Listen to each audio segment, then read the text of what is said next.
Organizers of PrideTT, Rudolf Hanamji, says it is encouraging to hear a call for talks from the opposition leader.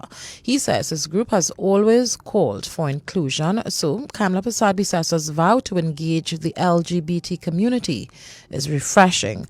Last Sunday at the National Congress of the United National Congress, political leader Mrs. Persad-Bissessar said a united front is needed to fight against the government.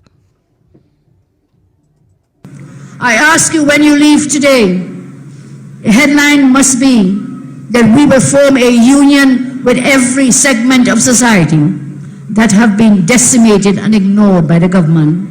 Women, children, teachers, TTPS, security services, prisoners, prison officers, fishermen, small and micro enterprise farmers, young professionals, persons below the poverty line, LGBT persons, middle class transport workers, NGOs, culture and arts workers, Tobago, unemployed persons, public sector workers, former workers of the energy sector, and also. Today, Mr. Hanamji tells News Center 5 he is hoping this outreach by the UNC leader is more than just talk.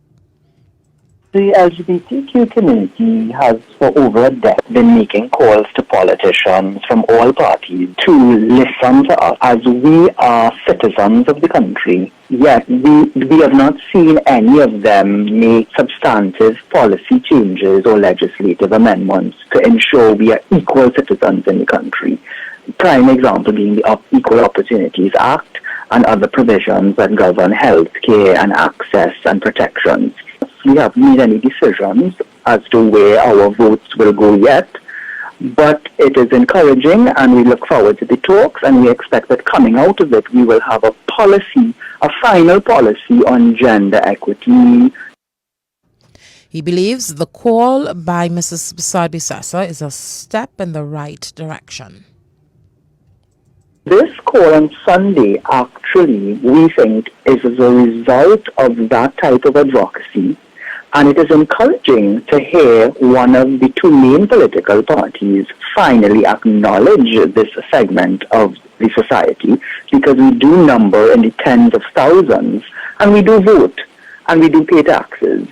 And it would be interesting to finally see if the current ruling party has a new position, because as you know, the former AG made the decision to appeal, for example, the Jason Jones case, which he could have simply changed the law on without appealing it. So, PrideTT is the nationally recognized organizing committee for this country's annual LGBT Pride celebrations, which is seen as the Caribbean's most diverse grouping.